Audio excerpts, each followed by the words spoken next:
Hi friends, welcome to విద్యా kitchen dairy. Friends, ఇవాల్టి వీడియోలో జొన్న పిండితో అప్పటికప్పుడు సింపుల్గా చేసుకునే సెట్ దోశ రెసిపీని చూపించబోతున్నాను. చాలా టేస్టీగా ఉంటుంది, చాలా హెల్దీ కూడా. పప్పు నానబెట్టకుండా, పిండి రుబ్బకుండా చాలా సింపుల్గా ఈ దోశలని వేసుకోవచ్చు. మరి ఈ హెల్దీ రెసిపీని ఎలా చేసుకోవాలో చూద్దామా? ఈ రెసిపీ కోసం ముందుగా బౌల్లోకి 1 కప్పు జొన్న పిండిని యాడ్ చేసుకోవాలి. ఇందులోనే అరకప్పు బొంబాయి రవ్వ లేదా ఉప్మా రవ్వని యాడ్ చేసుకోవాలి. తర్వాత ఇందులో 3/4 కప్పు పెరుగుని యాడ్ చేసుకొని అన్నీ కలిసే విధంగా బాగా కలుపుకోవాలి. మనం జొన్న పిండిని ఇంకా ఉప్మా రవ్వని ఎంతైతే తీసుకున్నామో అందులో సగానికి పెరుగుని తీసుకుంటే కరెక్ట్గా సరిపోతుంది. తర్వాత ఇందులో 1 కప్పు వాటర్ని యాడ్ చేసుకొని పిండిలో ఎక్కడ ఉండలు లేకుండా ఇలా బిస్కట్తో కానీ లేదా స్పూన్తో కానీ బాగా కలుపుకోవాలి. రెగ్యులర్గా కాకపోయినా అప్పుడప్పుడు జొన్నలతో ఇలా ఏదో ఒక రెసిపీని చేసుకుని తింటే హెల్త్కి చాలా మంచిది.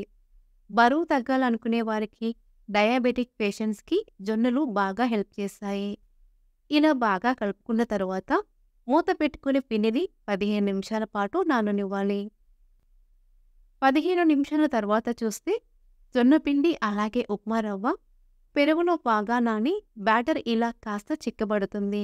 తర్వాత ఇందులోకి అరకప్పు వాటర్ని తీసుకుని వాటర్ని ఒకేసారి కాకుండా ఇలా కొద్దిగా యాడ్ చేసుకుంటూ బ్యాటర్ని కలుపుకోవాలి.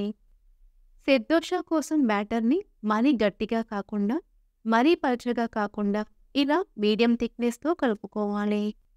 తరువాత ఇందులో 1/4 కప్పు క్యారెట్ తురుము, సన్నగా తరిగిన 1 ఉల్లిపాయ, 1/4 కప్పు కొత్తిమీర తరుగు, సన్నగా తరిగిన 1 టమాటో, 2 రెబ్బల కరివేపాకు తరుగు, రుచికి సరిపడా సాల్ట్, 1 టీ స్పూన్ జీలకర్ర, 1 పచ్చిమిర్చి, అర ఇంచు అల్లాన్ని ఇలా కచ్చాపచ్చాగా దంచి వేసుకోవాలి.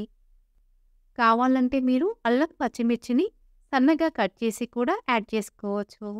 ఇప్పుడు అన్నీ కలిసే విధంగా బాగా కలుపుకోవాలి. ఇవే అని కాదండి, మీకు నచ్చిన కూరగాయలు ఏవైనా సన్నగా తరిగి బ్యాటర్లో యాడ్ చేసుకోవచ్చు.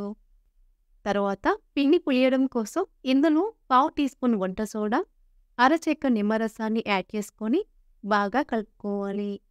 కావాలంటే మీరు ఈ ప్లేస్లో 1 ప్యాకెట్ ఏనోడైనా తీసుకోవచ్చు. మనకి దోశ బ్యాటర్ రెడీ అయిపోయిందండి. ఇప్పుడు మనం దోశలని వేసుకుందాం. తర్వాత స్టవ్ ఆన్ చేసుకొని ప్యాన్లోకి 1 టీ స్పూన్ ఆయిల్ని యాడ్ చేసుకోవాలి. ఆయిల్ వేడైన తర్వాత 2-3 గరిటెల దోశ పిండిని యాడ్ చేసుకొని లైట్గా స్ప్రెడ్ చేసుకోవాలి. ఇప్పుడు మూత పెట్టుకుని లో ఫ్లేమ్లో 2-3 నిమిషాల పాటు దోశని ఉడికించుకోవాలి. 2 నిమిషాల తర్వాత మూత తీసివేసి మరొక నిమిషం పాటు లో ఫ్లేమ్లో ఉడికించుకోవాలి. ఇలా ఒకవైపు ఫ్రై చేసుకున్న తర్వాత దోశని నెమ్మదిగా మరొక వైపుకి టర్న్ చేసుకొని లో ఫ్లేమ్లో మరొక 2 నిమిషాల పాటు ఫ్రై చేసుకోవాలి. ఇలా 2 వైపులా బాగా ఫ్రై చేసుకొని ప్లేట్లోకి తీసుకోవాలి. ఇలాగే మరొక దోశని వేసుకుందాం. మీరు కావాలంటే ఇదే బ్యాటర్తో నార్మల్ దోశలనైనా వేసుకోవచ్చు. అయితే ఈ సెట్ దోశని నార్మల్ దోశలా హడావిడిగా ఫ్రై చేసుకుంటే లోపల సరిగా ఉడకకుండా పిండిగా ఉండిపోతుంది. కాబట్టి నిదానంగా లో ఫ్లేమ్లో ఫ్రై చేసుకోవాలి. ఇలాగే అన్ని దోశలని ఫ్రై చేసుకుని తీసుకుంటే ఎంతో క్రిస్పీగా టేస్టీగా ఉండే జొన్న పిండి సెట్ దోశ రెడీ. అప్పటికప్పుడు చేసుకునే ఈ జొన్న పిండి దోశలు పైన క్రిస్పీగా లోపల ఫ్లఫీగా చాలా టేస్టీగా ఉంటాయి. అంతేకాదు చాలా హెల్దీ కూడా. సో ఫ్రెండ్స్, ఈ రెసిపీ మీకు నచ్చితే లైక్ చేయండి, మీ ఫ్రెండ్స్కి షేర్ చేయండి.